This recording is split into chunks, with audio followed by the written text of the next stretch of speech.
Hey, it is a perfect time if you are a new fan to Elvis to learn why he's still known as a king of rock and roll. We've got like 5 things that you should probably know if that's your goal, if you want to know more about him and why these 5 things might be important to you.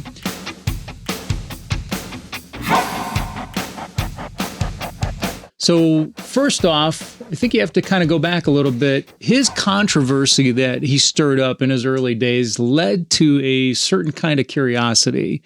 So what do I mean? So back in the day, I think you kind of have to understand a little bit what things were like in America at that time. Everything was very, very tame, a lot more than it is now. So there's a lot of things we take for granted, like, we see things on television or we hear things and the shock value really isn't there for us anymore. I think, probably the internet had something to do with it and a whole slew of other things.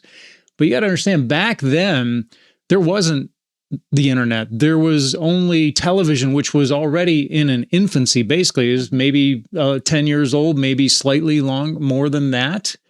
And somebody like Elvis coming out in a way he did, shaking, rattling, breaking the norms, kind of cutting through the prim and proper that was America back then. That was earth-shattering. And I can't underscore that enough, because you had people here that weren't used to that. People just didn't act that way back in public. People didn't act that way at all. They were very reserved in public. You had a different upbringing back then than we do now. We're a lot more social in one respect, of where we're just out there and we're just ourselves when we are social. We're not online or on a phone. But back then, you were kind of taught that when you're in public, you're reserved. You're on your own and you keep to yourself. So Elvis was on the Milton Berle show, and he was allowed to be a little bit more free in his moves. And Milton Berle knew there was a young star starting. Yeah. Now let's talk about, you also need to look at the difference between him being on Steve Allen. Sure. Yeah. Well, when he went on Milton Berle, of course, he pretty much was just doing what he wanted to do. Mm-hmm. In fact, it was almost like an interview, because they had contacted Milton Berle. I don't remember if it was Colonel Parker or whatever, but they basically wanted to give him an audition on Milton Berle's show. And Milton's like, yeah, sure, come on on. So there really wasn't any kind of preset standard of what should be done or what's going to do. I mean, they rehearsed things and so forth, ahead of time. But I don't know that there was any kind of cap, if you will, on what he can and cannot do. So when he went on the Milton Berle show, he basically just, did what he did at that time. And people were just starting to discover him. I mean, this is 1956, and they had already heard about him, but this is the start of him kind of making his mark and kind of, getting to be known not across the country, but around the world eventually. And getting the curiosity of teenagers. Yeah. And upsetting parents. Yeah. And that was the other thing too. There was this underlying thing, I think, of of very, very curious teenagers, because again, you had a kind of like a tight rein on your social norms back then that, again, we don't have around today. So angst. There was a lot of teenage angst, if you will. There was a lot of Catholic guilt. There was a lot of that as well, Elvis too, yes. Elvis was sexy and he was full of sin. Yeah. You can cut that. But yeah, it just led to this underlying curiosity that people had. So when they saw it unleashed for the first time, man, it was just devastating. And they were teenagers. And they were teenagers, yeah. So it was devastating to parents, because they're like, oh my gosh, what is going on here? I don't want my child watching this. Cover your eyes. And meantime, the moms are going. Yeah. But that is true. I mean, it wasn't just the teenagers. I mean, I think there were some parents that were just kind of curious, because again, the norms kind of reined them in. But when Elvis busted through all that, and they see this for the first time, and they kind of see it being allowed on television at that moment, that was a whole brand new thing that people just weren't exposed to. So it stirred up controversy. It also stirred up that curiosity that you just could not tame actually, at that point. And along with the curiosity of his physical dance moves, you have to look at the clothing he wore. He wasn't wearing the traditional, press starch shirt. He was wearing colorful clothes that, again, for that time, the mid to late 1950s, guys weren't doing that. Yeah, no. So if young new Elvis fans go back, look at his his clothes, his fashion sense, and stop and think about what he was wearing and how many people he influenced at that time. Yeah, and compare it to what the normal type of clothing was at that time too. He totally stood out on that. Again, today it looks fine, but back then, again, he was a total standout, something totally different that allowed people this underlying curiosity and urge to see something different, be a part of something that was totally different. But yet, when that one interview, when he's asked, do you think what you're doing is wrong? His answer was, no, I do not. And do you think you've learned anything from the criticism leveled at you? No, I haven't. You haven't, huh? Because I don't feel that I'm doing anything wrong. Right. Yeah, because I haven't done anything wrong. So that was the High Gardner interview.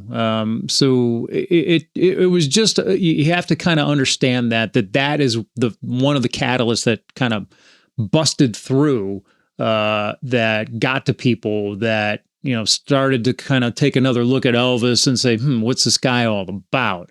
And again, you weren't getting that. You weren't getting that from Sinatra. You weren't getting that from Dean Martin or Sammy or Perry Como, any of these guys. Pat Boone, again, at the time, all were fitting into the norms. All were kind of, still dressing the part and everything else like that. They weren't doing something completely different. This was very, very different, and that just exploded from there. Which led to 1956 being his year. Yeah, for sure.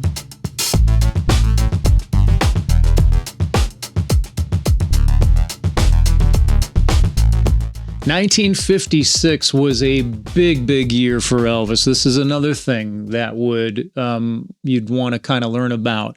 So 56, you come off the heels of 54 and 55, where he first put the record out on radio, and then he kind of toured around and did some little local gigs and such around, about in 55. But 56 is when they started making him national, making a national name for him, right? So and he was on more and more radio stations.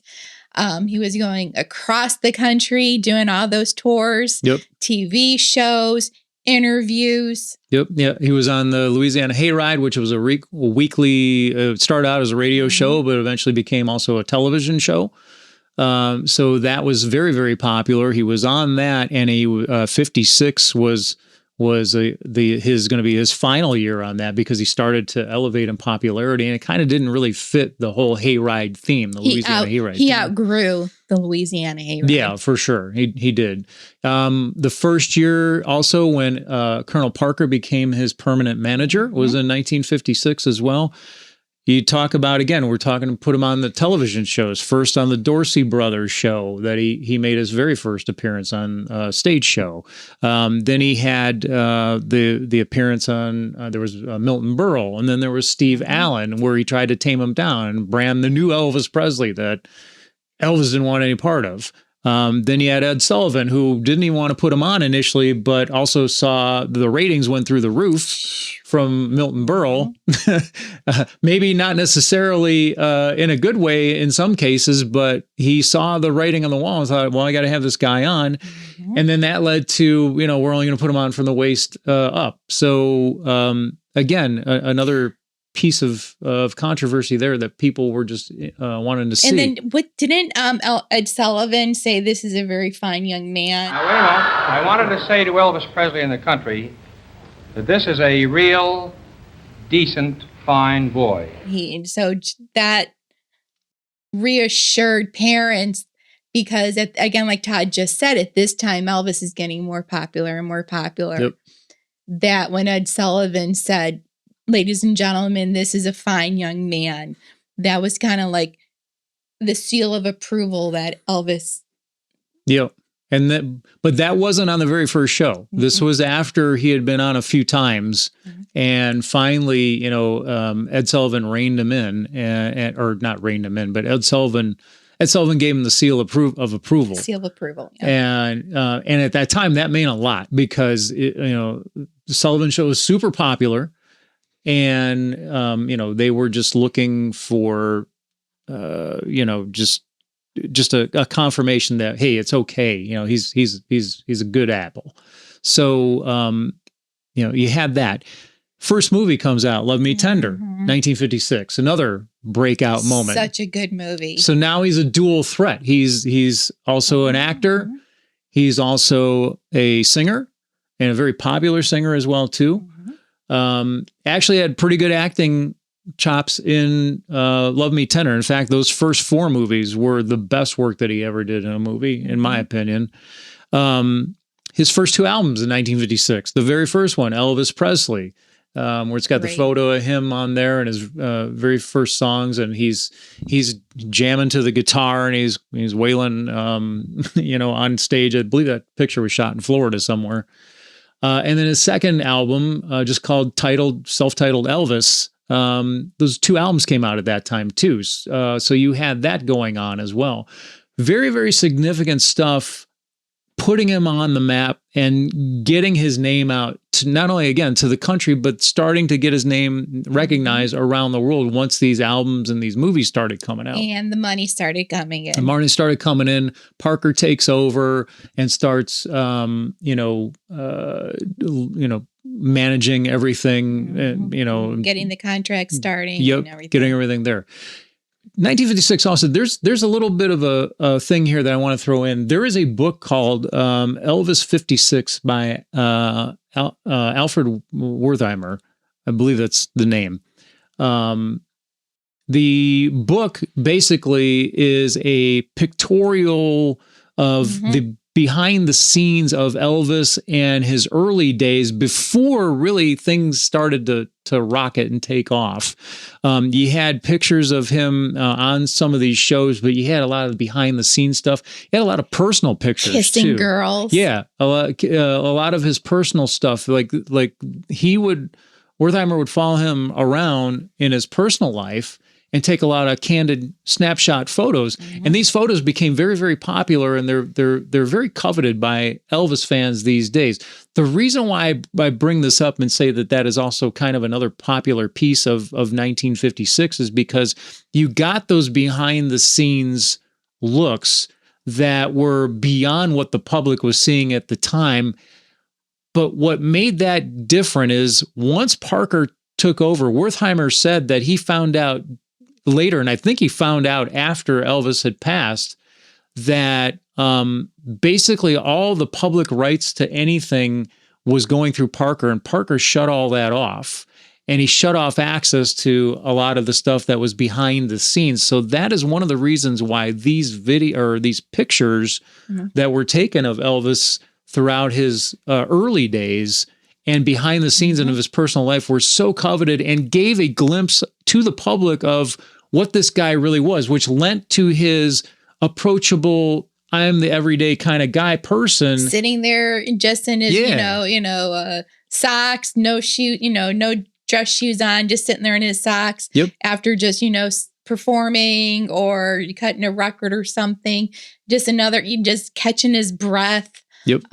Like you said, those candid behind the scenes photos. So when those first came out, people were getting a glimpse of this, and they were saying that this guy is just like the rest of them. He was beginning to be a very, very well-known star, eventually a global star, but yet he's a guy who was just everyday guy. A hardworking guy. Started like many of them from nothing, and it was making his way up. So yeah.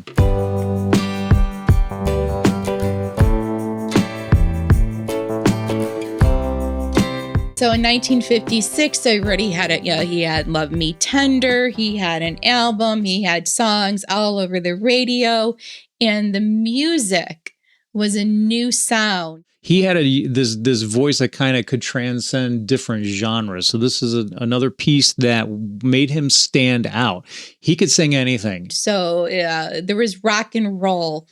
Rockabilly. You had country mixed in And and then you infused. had Elvis. But back then, you really weren't the kind of guy where were like Elvis, where you could sing everything. Like, again, the popular guys that were popular at the time and the women pretty much had their own niche of what they would do. So whether it be country or whether it would be, rock and roll or whether it be pop standards or what have you, that was what they pretty much stuck to. They really didn't venture out too much from there. Well, Elvis was like, he grew up on all kinds of different music. He grew up on gospel. He grew up on the blues. He grew up on Southern, R&B. That when it was his time to add his musical flair, he entwined country, blues, Southern. Mm-hmm. He took all his background, and that's what made the sound, and no one else had that sound. Yeah, and eventually it ended up also transcending into gospel music as well, too. Not so much exactly at this time. That was a bit later at the end of the 50s. But that's where he grew up. He grew up in the churches, right? Listening to gospel music, singing gospel music. He followed all those quartets. Mm-hmm. Yep, and he had the success with all of that stuff there as he started incorporating these into his albums along the way. Again, you're starting to see that he's got something for everybody. He transcended all the different age groups.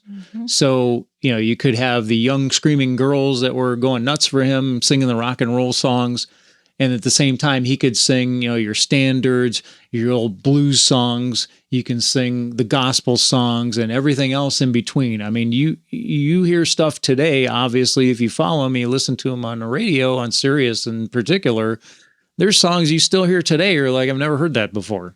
So it's just unreal, the range that he had and the kind of catalog and the background that he had that connected with everybody. And other musicians were catching on. So someone like Chet Atkins and Boots Randolph, you start looking, they started sitting in on the studio and backing him. Yep. Yeah, I think what is it? Elvis is back is one of the great album. Yeah, great album. If you're just starting out and you're looking for something to sink your teeth into that's in his early days, start there. That's a great place. Reconsider Baby. Yep. Excellent song. That's my favorite. That's my favorite off that album. There's really good stuff on there, man. And these are when he was getting exposure to some of these well-known musicians and people in the industry that were top notch. And Jan Lieber and Stoller writing all those great songs for him. Yeah.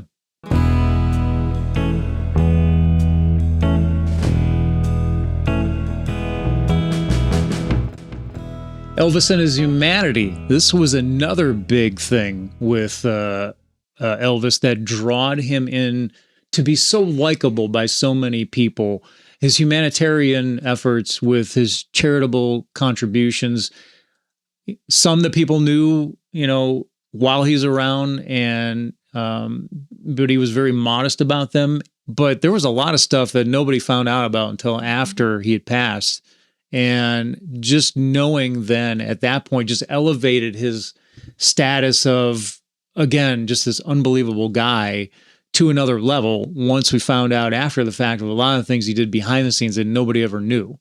So, but what we know of, during his lifetime, I mean, just starting some of the charitable causes that he did, even just when he first met Wink Martindale, and they were doing the Cynthia Milk Fund fundraiser, and he was on Top 10 Dance Party with him, and then he's, talking to Wink about the performance that he's going to give on the 4th of July, and how he's going to raise money that year for the fund, and they're going to raffle off a 14 diamond ring with his initial on it. Yeah, for sure. I mean, and that was and that ring, I forget what the value of it was at that time, but it was insane. But yeah, it's just starts from there, and then his relationship with Danny Thomas, who also in Memphis started the St. Jude St. Jude's. Foundation, and so his connection there, and he was participating with charitable contributions there. The March of Dimes he got out in front of participating and showing how he'd go out with the vaccines that were due and things at that point, and just showing that, hey, I can do it too, so can you, that kind of thing. Just meeting and connecting with all the people that he could try to just make a difference in, and just either not only just monetarily with helping out, but just being kind to them and showing them a kind of humanity and a human connection to him, to let people know that it's okay, just because that you may be in a particular situation doesn't mean that other people don't care about you. And coming from Elvis, that was really, really big. He would go to children's homes, donated so much money, but he also brought just even with the Aloha concert too. Like, he had his the Kuili Cancer Drive. Everybody was just supposed to pay to get in, whatever they could donate to that. That's how you got the ticket. Elvis got the first ticket, donated money himself, in addition to just donating his time with him and his band and the whole production and everything to put all that together. So these are just some of the things that touch the surface. But then you go beyond that and you hear all the stories about, Elvis and giving away cars to people, just paying people's medical bills. Yeah. But Elvis also had a hobby with cars. Yeah, for sure. And if he saw a car he liked, he went and he bought it. And if somebody would say to him, "Oh, Elvis, I really like that car," he'd say, "You do? Here, it's yours." And he'd buy it just like that. And he'd hand over the keys right then and there to that person. Yeah. Yeah. Buying houses for people. So one of his closest and longest friends would have been Jerry Schilling. So make sure you learn about Jerry Schilling.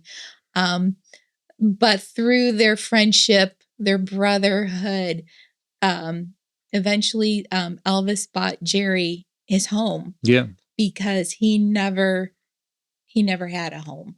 Yeah. He lived with grandparents. He lived at Elvis's. He had a room at Graceland. Yeah. And Elvis wanted to be the first one to give him his first house. And I think today, if I'm not mistaken, he still lives there today. Still has it anyway. The other thing that he did that was really important at the time, the USS Arizona, the effort to try to put a memorial together for it where that ship had sunk, was really not going anywhere at the time. And as it so happened, this was in March of 1961, Elvis was filming Blue Hawaii and knew about the effort that was going on, knew that it was having problems.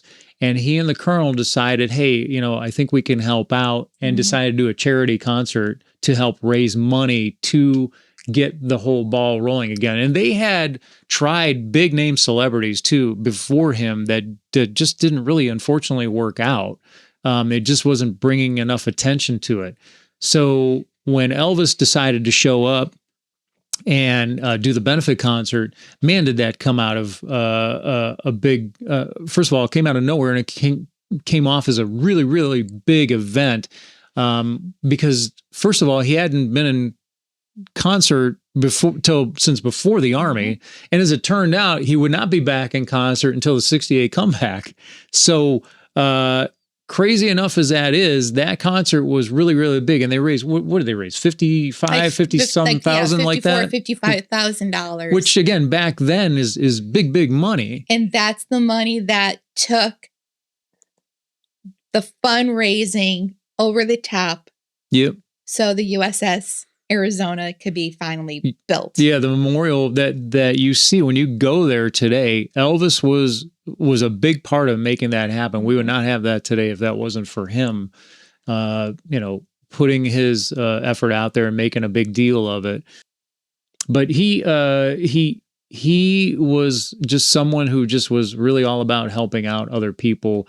And again, that just is another thing that just was part of his core that just resonated with so many different people. And again, you have to understand at the time, celebrities were celebrities back then. You know, this guy, Elvis, was a celebrity. He was a superstar. He was a superstar in the making.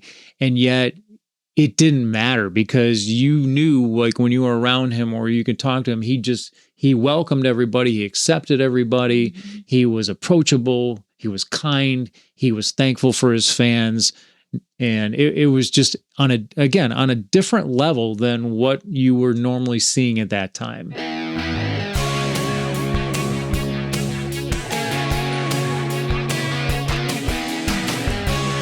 So Elvis had the movie contracts, of course, that were not really going anywhere. So he had the very popular movies in the beginning of the '50s, or the late '50s, I should say, with his first 4 films. He goes off to the army. He comes back.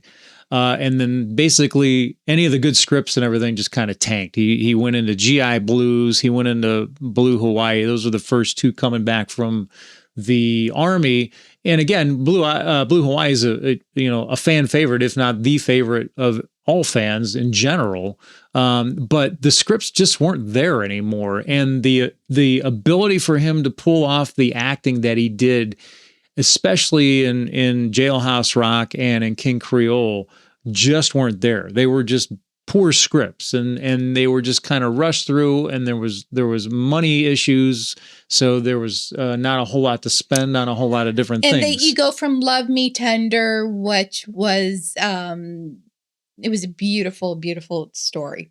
Then you go by the mid '60s, he's doing the Saturday afternoon theater, seeing movies about clam bakes and and they were. Plus, they were just trying to capitalize on his music too, more than anything. That's because you had a movie, no. And then that movie created an album. So the album sold the movie, and the movie sold the album. Yeah. So there was a whole marketing angle. Yeah, this all behind all this is Colonel Tom Parker. But then you need to research Colonel Tom Parker. But then what happens is he falls off the face of the earth almost. I mean, you had the British invasion with the Beatles coming in the 60s, in the early to mid 60s. That pretty much starts to wipe him off the map. And by the time 68 rolls around, he's pretty much done. And critics were looking the other way because he just did the past how many years, 6 years of these cheesy. I'm gonna say it. They were cheesy movies. Yeah, and they're great for Saturday and Sunday though. So right, especially on a cruddy day. If you ever want to do an Elvis binge movie-thon, go for it. So the critics were not kind to Elvis, saying, "Okay, he's washed up because of all these movies. The songs were getting stagnant." Mm-hmm. And then the Colonel wanted to do a Christmas special. Yeah. So kind of probably to shake things up, I'm guessing. And he had this brilliant idea to put Elvis on a Christmas special in 1968. And, I think he was having a hard time selling it to people because they're like, "Oh, what's the point? No, who's going to watch?" Right. Yeah. Right. But basically, right. Who's going to watch an Elvis Christmas special after watching all these movies, right. But this is why the 68 comeback special is crucial to understand of why Elvis is so popular, because this special completely turned his career around 180 degrees, put him on a totally different path, and reintroduced him to the world. I mean, you cannot underscore the importance of how this special ended up after being supposedly what was going to be quite frankly, a boring Christmas special that everybody would have forgot of the years later, even when they would have replayed it. It was just of this kind of caliber that completely changed things around, with 2 guys basically that were reluctant to work with him. But once they did, man, Steve Bender, Bob Finkel, man, did that put him on the map all over again, reintroduced him. He looked great. He sounded great, put him back in the studio, cranked out a couple of albums, and it was just on par from there. So you had these 2 gentlemen they're in their 30s. You have Colonel, who's in his 50s or older. And that's when Steve said to him, Elvis, what do you want to do? Yeah. And after all these past how many years of Elvis being told what to do, this gentleman said, Elvis, what do you want to do? Yeah, we'll make it happen. We'll make it happen. Yeah. And so the 68 comeback special was the introduction of the black leather suit. Yep. And that was... I'll take it over, Phil. Go ahead. No.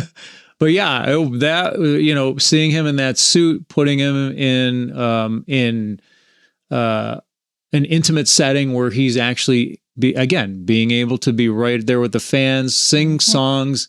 Singing the songs that made him popular. Hound Dog, Don't Be Cruel, Heartbreak Hotel, in this black leather suit. And in a completely different voice now, because now you've got him, it's a little bit more matured, it's a little bit more golden and rich and yet gravelly at the same time. Gave it a different spin on what it was. He was tan. He looked good. Yeah, he I'll admit it, man. That's for sure. And it's almost like, so he got his confidence back. He found his voice. He found his dance moves again. Yep. And the 68 comeback special. So it was, so the live performance, they're on the stage surrounded by the fans. Then the segment of the 68 comeback special when he reunites with his original band members. Yep. And it has their jam session. And then also the 68 special, there were the skits telling the story of the Guitar Man. Which was Elvis's life story. So yes. So, and then the finale, the final song of the 68 comeback special, If I Can Dream. Yeah. All that tied into what was going on and very, very relevant in that day. So again, not only his life story with the Guitar Man and that whole underlying theme going throughout as they worked in the skits here and there throughout that special around all his actual singing in the black leather, sitting on the stage there on the little boxing ring stage. But it was all very relatable to not only people of that day, but again, still, you're bringing in, it's relatable to it, that younger audience that kind of grew up with him a little bit. What was going on in the country that spring of 68. Right. So you had this convergence of all this stuff with all a new Elvis kind of being reintroduced, as I said, to the world. And it just was just a perfect catalyst to ignite things and to get things restarted again. Again, it put him right back. He did a movie right after that was very different, which was Charro. It was literally a week after they'd finished production on the 68 comeback. But then at the beginning of 69, he goes in the studio, cranks out these two phenomenal albums with very, very different and more period piece music. Yeah, he had Back in Memphis, and he had Elvis in Memphis as well too. So these were two great albums that got him off to another start, and then that led to the international whole gig there. Well, the international gig was being so during 67-ish, 68. Elvis wanted to get back on the road. He was itching. He wanted to. So when the 68 comeback special, the popularity and the success and the new energy Elvis and the confidence Elvis got back, then that's when the Colonel, again, you guys need to look up Colonel Tom Parker. That's when the Colonel decides, hey, we got something good happening here. He needs to go to a bigger stage. Yeah. Hence Las Vegas. Yeah, that whole thing, and then you start, and now he's one of the first people that started residencies in Las Vegas. So July of 68, he's filming the 68 comeback special. It airs in December 68. Come February of 69, they're building the international.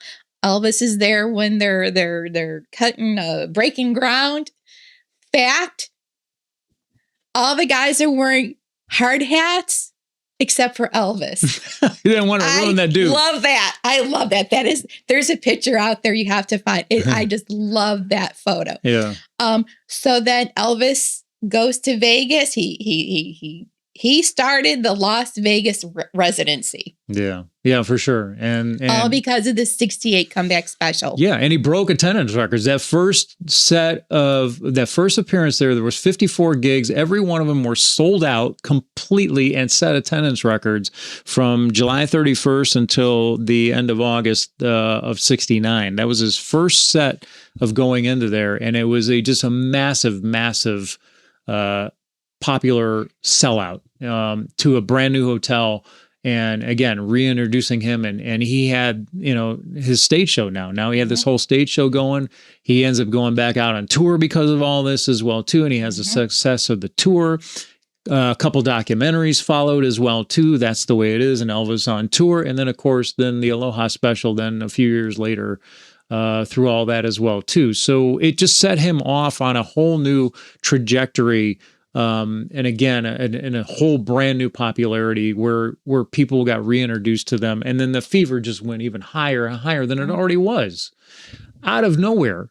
So you can't underscore, in my opinion, if you're new to this whole Elvis Presley thing, the 68 comeback, you got to understand that was a big, big thing. And we would probably not be sitting here and talking to you, and all us fans would not be interacting like we are now. I don't think if the 68 didn't get pulled off the way it did.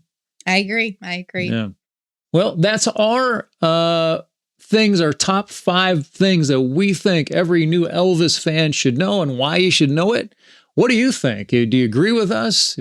Send us your comments. Let us know what you think down below, and have a discussion of what your thoughts were of the top 5 things or anything that might have impacted his career. We'd love to hear from you.